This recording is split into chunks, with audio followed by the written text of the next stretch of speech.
বলি যে পশ্চিমবঙ্গের সব থেকে বড় দুজন সন্ত্রাসবাদীদের সাথী পিসি ভাইপো। দেশদ্রোহিতার শাস্তি দুটোই, যাবজ্জীবন কারাদণ্ড। যাবজ্জীবন কারাদণ্ড মানে টিল ডেথ। আগে ছিল 14 বছর, কিন্তু টিল ডেথ, মৃত্যু অব্দি হচ্ছে, বাইরে বেরোতে পারবে না। টার্গেট থেকে আমরা কেউ বেঁচে নিই। যদি একটা শিক্ষা দেওয়ার হয় যে বিজেপিকে শিক্ষা দেওয়া, দীপাঞ্জনকে মেরে দেবো, একা একা ঘুরে বেড়ায়, ও তো সেরকম সিকিউরিটি কিছু রাখে না। সহজ টার্গেট। কিন্তু হার্ড টার্গেট কোনো রাষ্ট্রের প্রধানমন্ত্রী বা রাষ্ট্রপতি বা কোনো রাজ্যের মুখ্যমন্ত্রী, সেখানে যখন আপনি টার্গেট করবেন, it's an absolute hard target. দেশদ্রোহিতা পশ্চিমবঙ্গের মাটিতে আমরা আর তার চাষবাস করতে দেব না। যেটা প্রাক্তন বিধায়িকা মমতা ব্যানার্জি করে গেছেন 15 বছর, বা তার আগে সিপিএম এর নেতা টেতারা যা করে গেছেন, এই 30-40 বছরে যে বিষাক্ত গাছের চাষ হয়েছে, সেটাকে নির্মূল করে দেবো আমরা।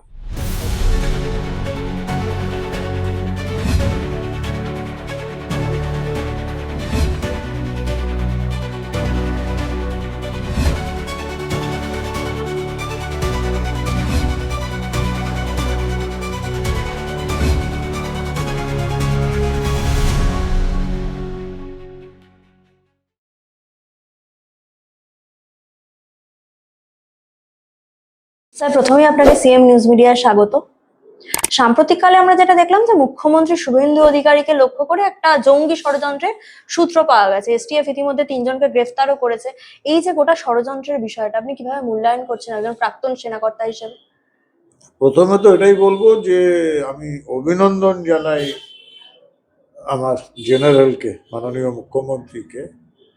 কারণ মাননীয় মুখ্যমন্ত্রী, এটা তো খুব দিনের আলোর মতো পরিষ্কার যে বাংলায় বা ভারতবর্ষের পটভূমিকা যদি দেখেন, যে প্রধানমন্ত্রী নরেন্দ্র মোদীকে সবাই টার্গেট করে, যোগী আদিত্যনাথজিকেও টার্গেট করে। কেন? কারণ তারা রাষ্ট্রের জন্য কাজ করছে, রাষ্ট্রহিতে কাজ করছে, রাষ্ট্রদ্রোহীদের নির্মূল করার কাজ করছে। বাংলার নতুন মুখ্যমন্ত্রী মাননীয় শুভেন্দুবাবু, ওনার উপর টার্গেট করার কারণটাই এই যে উনি দেশদ্রোহীদের, দেশ বিরোধী শক্তিগুলোকে নির্মূল করে দেওয়ার রাস্তায় হাঁটছেন। তো তাদের তো টার্গেট করবেই। দেশদ্রোহিতা পশ্চিমবঙ্গের মাটিতে আমরা আর তার চাষবাস করতে দেব না। যেটা প্রাক্তন বিধায়িকা মমতা ব্যানার্জি করে গেছেন 15 বছর, বা তার আগে সিপিএম এর নেতা টেতারা যা করে গেছেন, এই 30-40 বছরে যে বিষাক্ত গাছের চাষ হয়েছে, সেটাকে নির্মূল করে দেবো আমরা। তার জন্য উনি টার্গেট হবেনই, খুব স্বাভাবিক ব্যাপার। মানে আপনার কি মনে হয় যে এই যে মুখ্যমন্ত্রী হওয়ার পরই শুভেন্দু অধিকারী বিএসএফ কে জমি দিয়ে দিল, মানে যেটা আগের সরকার দেয়নি, এই কারণে কি তাকে টার্গেট করা হচ্ছে, নাকি এর পেছনে অন্য কোনো কারণ রয়েছে? না না, এটাই তো, মানে দেখুন, জিহাদিরা টার্গেটটা কেন করবে? যখন জিহাদিরা বুঝবে যে তাদের যে মোডাস অপারেন্ডি, তাদের যে প্ল্যান, তাদের যে একটা স্বপ্ন ওরা দেখে না, সালতানাতে বাঙ্গাল, সেই সালতানাতে বাঙ্গাল বানানোর জন্য যে সহযোগী শক্তি আগে ছিলেন আগের মুখ্যমন্ত্রী, তার জন্য তাকে ঢেলে ভোট দিয়েছেন এই লুঙ্গি বাহিনীর লোকজন। এখন সেটা হবে না, এখন সেটা বন্ধ। তো তার জন্য ন্যাচারাল টার্গেট মাননীয় মুখ্যমন্ত্রী শুভেন্দু অধিকারী। তবে এটাও ঠিক, ওরা টার্গেট করছে, করুক, আমরাও প্রস্তুত। আর ভারত সরকার এবং পশ্চিমবঙ্গ সরকার আগের পশ্চিমবঙ্গ সরকার নয়। So we are ready. মানে মুখ্যমন্ত্রীর বাবা, মানে প্রাক্তন মন্ত্রীও তিনি, শিশির অধিকারী, তিনি বলেছেন 3 মাস আগে থেকেই নাকি ওনাদের কাছে খবর ছিল যে এরকম একটা ঘটনা ঘটতে চলেছে। ভারতের সিক্রেট এজেন্সি খবর দিয়েছিল, ওনাদের সাবধান করেছিল। দেখুন, ব্যাপারটা হচ্ছে যে মানে এটা আমি শিশির বাবুর উপর সমস্ত শ্রদ্ধা রেখেই বলছি যে বাড়ির লোকেদের তো একটা আশঙ্কা থাকেই, আমার বাড়ির লোকেরাও আশঙ্কা করে।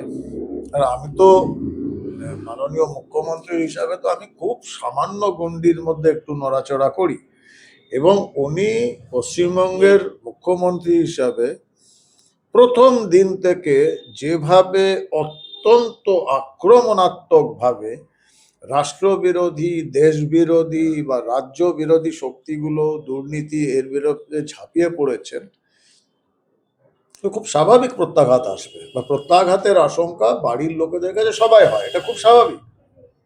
আমার বাড়ির লোকেরা বলে যে তুমি এরম এরম করো না, তুমি এই করো না, তুমি ওই করো না, মাফিয়াদের নজরে আসছো। আমি সামান্য বিধায়ক। তাহলে আপনি ভাবুন, মুখ্যমন্ত্রী মাননীয় শুভেন্দু অধিকারী এই সাংঘাতিক সমস্ত ডিসিশন নিয়েছেন রাষ্ট্রহিতের জন্য, রাজ্যের হিতের জন্য।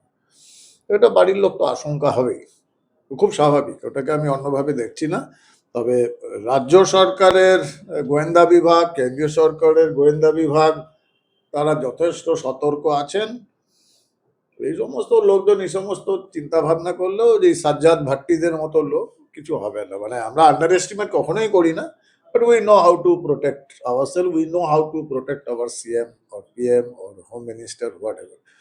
তো ও নিয়ে আমরা চিন্তিত নই।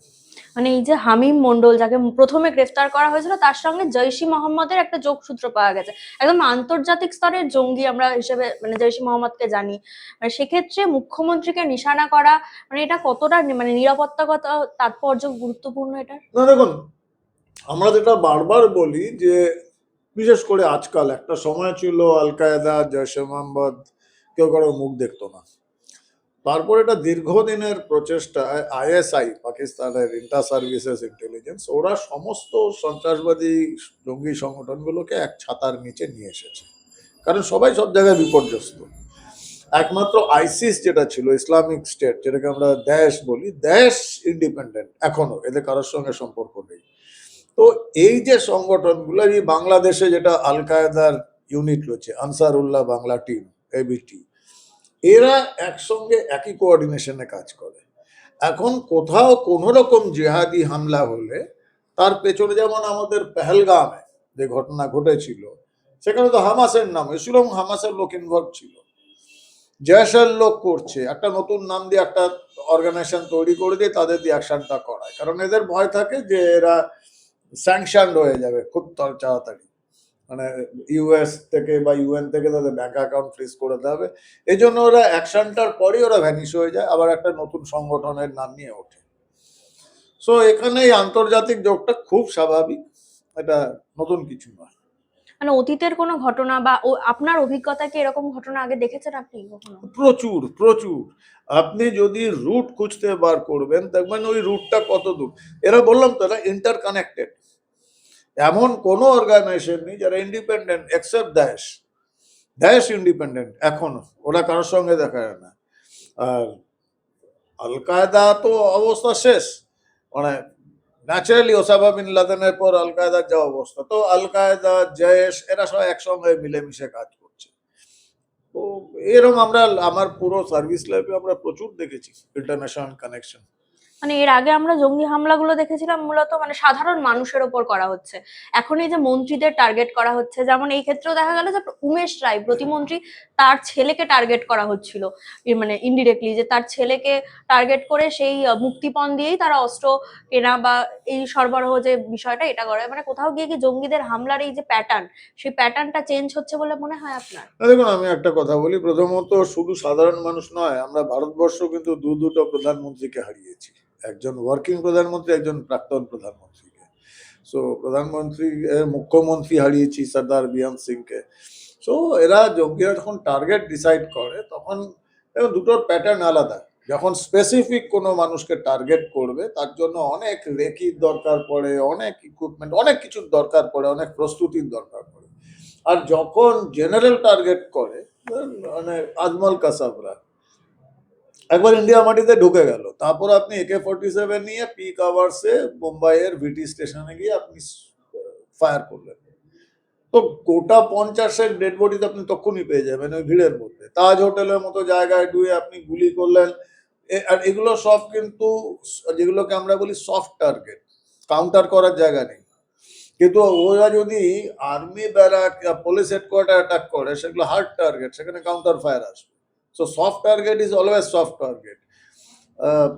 ধরা যায়, মানে নাম্বারস বেশি পাওয়া যায়, কিন্তু হার্ড টার্গেট কোনো রাষ্ট্রের প্রধানমন্ত্রী বা রাষ্ট্রপতি বা কোনো রাজ্যের মুখ্যমন্ত্রী, সেখানে যখন আপনি টার্গেট করবেন, it's an absolute hard target, কিন্তু তার সাকসেস রেটটা অনেক কম। কিন্তু তার অ্যাচিভমেন্ট যদি করতে পারে, তাহলে সারা পৃথিবীতে, ভারতবর্ষে কজন লোক আছে যারা সতবন্ত সিং বিয়ন সিং এর নাম জানে না? যদি জিজ্ঞাসা করা হয়, এক কথায় বলবে ইন্দিরা গান্ধীকে হত্যা করেছিল। সমস্ত লোক তারা ধানুর নাম জানে। কে ধানু?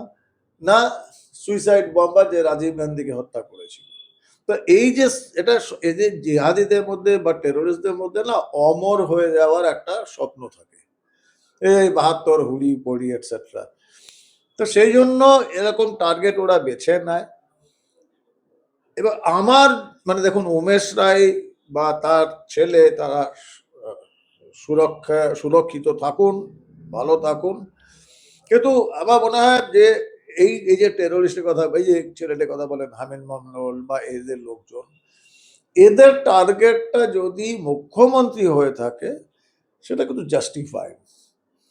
কারণ যদি আপনি বিজেপিকে ভয় পাওয়াতে চান বা পশ্চিমবঙ্গ সরকারকে ভয় পাওয়াতে চান, তাহলে আপনার কাছে টার্গেটে 208খানা তো এমএলএ রয়েছে আমাদের, তার মধ্যে এতজন মন্ত্রী, কাউকে টার্গেট করতে পারে।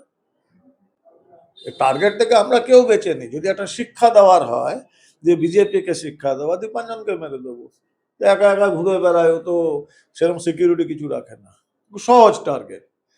কিন্তু তাতে যা ওদের নাম হবে বা হোয়াট এভার দুর্নাম হবে, মুখ্যমন্ত্রীকে টার্গেট করলে তার 10,000 গুণ বেশি টার্গেট হবে, পুরো প্রশাসনকে একটা মেসেজ দেওয়া হবে।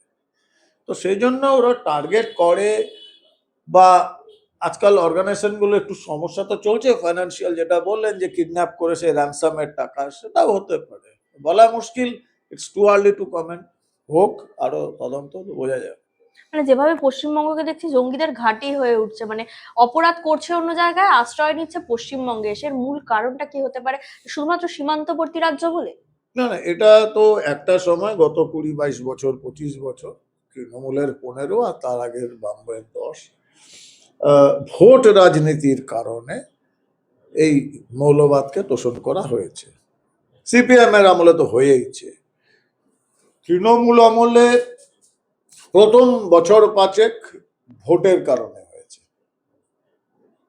প্রথম 5 বছর মমতা ব্যানার্জি এবং তার সরকার তারা ক্ষমতার আস্বাদন পেয়েছিল। এবার ওই যে ক্ষমতার নেশার থেকে তো বড় নেশা নেই, সেই নেশাটাকে প্রোটেক্ট করার জন্য তখন তারা মৌলবাদী অ্যাক্টিভিটিস, কারণ আমি মানে ওই সংখ্যালঘু ভোটটা এক ছক্কা পাবো 40%, 30%, হোয়াট এভার।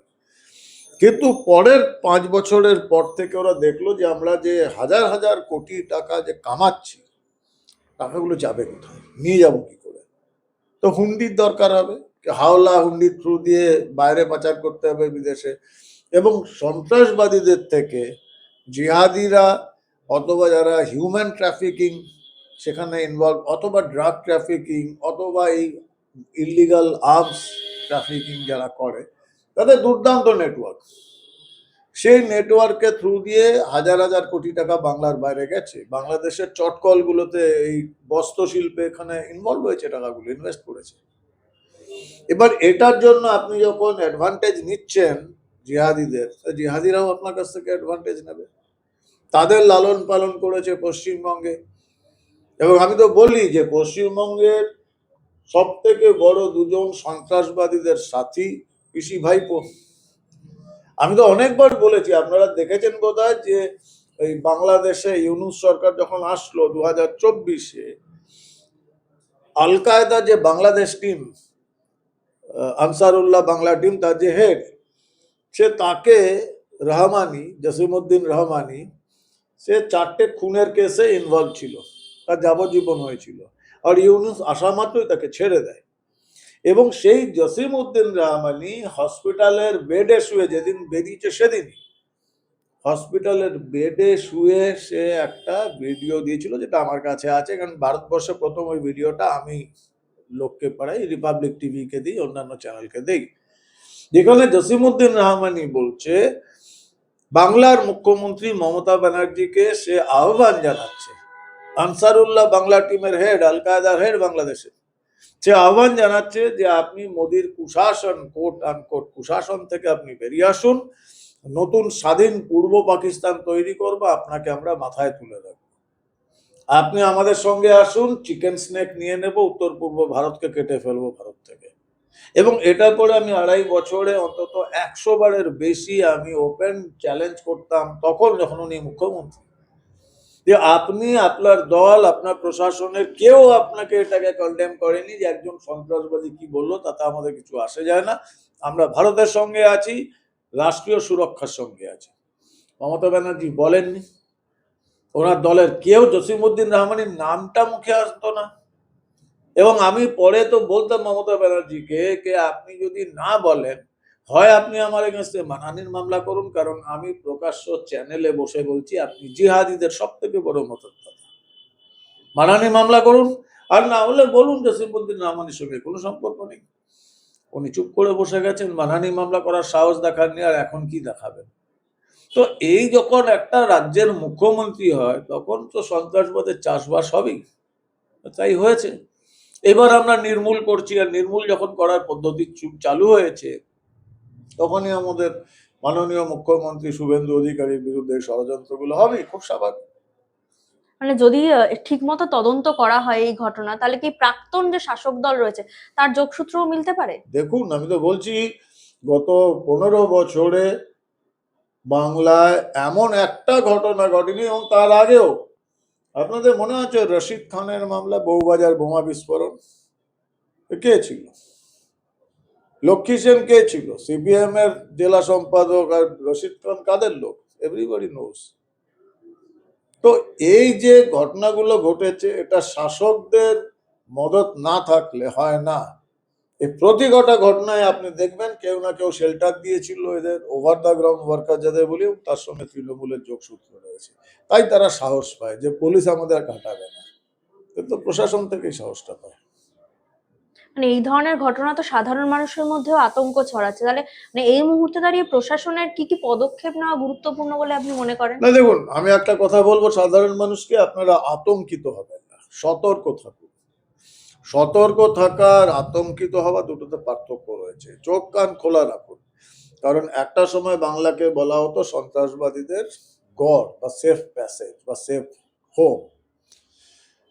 আমি তখনও বলতাম, আমি এখনো বলছি, যেই এই সন্ত্রাসবাদীরা কারোর প্রতি কৃতজ্ঞ হয় না বা সন্ত্রাসবাদীরা কারোর লয়াল হয় না।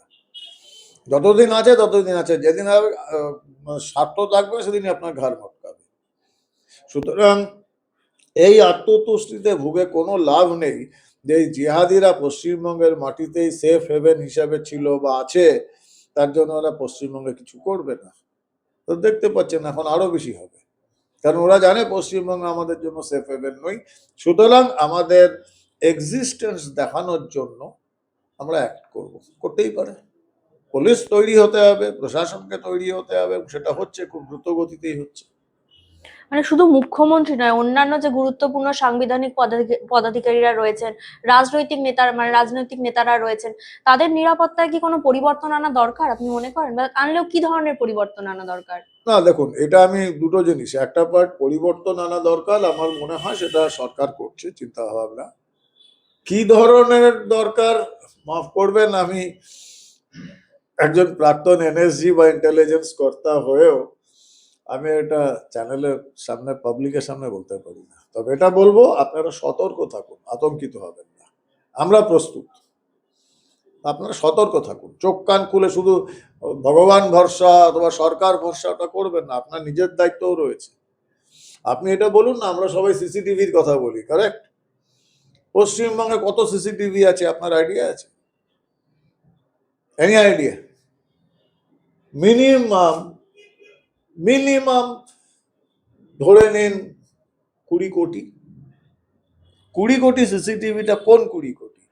আপনার কাছে তো দুটো সিসিটিভি আছে, আপনার দুটো চোখ, আপনার কাছেও আছে, আমার কাছেও দুটো সিসিটিভি আছে। নাও দ্য কোশ্চেন ইজ, এই সিসিটিভিটা নর্মাল সিসিটিভি কিন্তু ব্রেন হয় না, আর আপনার আমার সিসিটিভি গুলোর ব্রেন আছে। আমরা ভাববো, আমাদের দায়িত্ব যদি থাকে, প্রত্যেক কটা নাগরিকের যদি দায়িত্ব থাকে, রাষ্ট্রীয় সুরক্ষা ফোর্সের একার না, প্রতি কটা নাগরিক, তারা চোখ কান খোলা রাখুক, আপনার পাশের বাড়ি থেকে এই যে রেনেসা টাওয়ার, ওখানে হয়তো আপনি দেখবেন ফিজিক্যালি হয়তো 10টা সিসিটিভি, আর ওখানে যদি 50টা ফ্যামিলি থাকে তাহলে আরো 100টা সিসিটিভি হতো, প্রত্যেকের চোখ, সবাই চোখ বন্ধ করেছিল। একটা ওই 10,000 5,000 টাকা সিকিউরিটি গার্ডকে দাঁড় করিয়ে রেখে দিত গেটে, বাস ওই সব কিছু দায়িত্ব নেবে, আমরা ঘুমাই। ঘুমালে আপনার পাশের বাড়িতে টেরোরিস্টরা বাসা বাঁধবে। পুলিশ ইন্টেলিজেন্স চেষ্টা করছে, আমরা অ্যাপ্রুভ করছি, বা এত সহজে হবে না, টাইম লাগবে। একটা শেষ প্রশ্ন করব, মানে শুভেন্দু অধিকারী মুখ্যমন্ত্রী হিসেবে শপথ গ্রহণের ঠিক দুদিন আগে ওনার যে আত্মসহায়ক ছিলেন চন্দ্রনাথ রাত, ওনাকে হত্যা করা হয়েছিল। মানে সেক্ষেত্রে দেখা গেছে তদন্ত চলার সময় যে ওনারই একজন ছায়াসঙ্গী সাগর সোনকার, তিনি মূল চক্রী হিসেবে ধরে নিচ্ছে আপাতত। মানে এটাও গিয়ে কোথাও গিয়ে কি এই জঙ্গি হামলার সঙ্গে যুক্ত হতে পারে? দেখুন, ওটা ওটা কিন্তু ঘুরিয়ে আবার কিন্তু সেই প্রাক্তন শাসক দলের নামেই যাচ্ছে, সেখানেই যোগসাজশ ছিল। দুটো সম্পূর্ণ ডিফারেন্ট। এটা যেটা হচ্ছে হামিম মন্ডল, এরা কিন্তু টেরোরিস্ট নেটওয়ার্ক, আর ওটা ছিল অপরাধ, ক্রাইম, ঘৃণ্যতম ক্রাইম, কিন্তু ওটা ওই মাফিয়া গুন্ডা তাদের ব্যাপার। যখন জিহাদের প্রশ্ন আসছে, এরা কিন্তু অনেক বেশি ভয়ঙ্কর, কারণ এরা মাল্টি লেভেলের কাজ করে। এই হামিম মন্ডল বা অর্পিতা, এরা কিন্তু খুব ক্ষুদ্র ক্ষুদ্র কাজের দায়িত্ব রয়েছে। এই হামিম মন্ডল কিন্তু অ্যাকশনে যাবে না কখনো, অ্যাকশনে সে লোক যাবে যাকে কেউ আশপাশে কোনোদিন দেখে, এবং এই অ্যাকশনে যখন লোকটা যাবে তাকে পুরো কমপ্লিট ফিডটা এই হামিমরা দেবে, তার থাকার ব্যবস্থা, তার information, every single thing. Ajmal Kasab কোনো দিন তাজ হোটেলে ঢোকেনি। আমি যদি আপনাকে নিয়ে গিয়ে, আপনি তো ভারতীয়, আপনাকে নিয়ে গিয়ে তাজ হোটেল, বোম্বে তাজ হোটেলের ওল্ড উইং এ নিয়ে নিই, বিশ্বাস করুন আপনি চট করে বেরোতে পারবেন না ওখান থেকে। It's a city town. Ajmal কাসাবরা কি করে ওই জায়গাটাতেই 60 ঘন্টা ইন্ডিয়ান আর্মি আর এনএসজির সঙ্গে লড়ে গেল? কারণ ওই ভেতরের পুরো ম্যাপ, প্রত্যেক কটা নকশা ডেভিড কোলম্যান হারিয়ে দিয়েছিল, যে কিন্তু একটাও গুলি ছোড়েনি। সো এটা হতে থাকবে। এগুলোকে কাউন্টার করার জন্য পুলিশ ইন্টেলিজেন্স প্রস্তুত। রাজ্য এবং কেন্দ্রীয় ইন্টেলিজেন্সের মধ্যে এখন সমন্বয়টা দুর্দান্ত, এই ভালো সমন্বয় হওয়ার জন্য অনেক জিনিস ধরা পড়ছে, এবং অনেক আগে পরিধি বিস্তৃত করতে পারছে ইন্টেলিজেন্স বা এসটিএফ। মানে এই হামিম মন্ডলদের কি ধরনের শাস্তি হতে পারে বলে আপনি মনে করেন? না, দেশদ্রোহিতার শাস্তি দুটোই, যাবজ্জীবন কারাদণ্ড। যাবজ্জীবন কারাদণ্ড মানে টিল ডেথ। আগে ছিল 14 বছর, কিন্তু টিল ডেথ, মৃত্যু অব্দি সে বাইরে বেরোতে পারবে না। আর ক্যাপিটাল পানিশমেন্টও হয়, নির্ভর করছে যে আপনার অপরাধটা কতটা গুরুত্বপূর্ণ। ক্যাপিটাল পানিশমেন্ট মানে ফাঁসি, এর নিচে কিছু নেই। যাবজ্জীবন টিল ডেথ, এর নিচে কিচ্ছু নেই, ওটা হওয়াই উচিত। অসংখ্য ধন্যবাদ স্যার।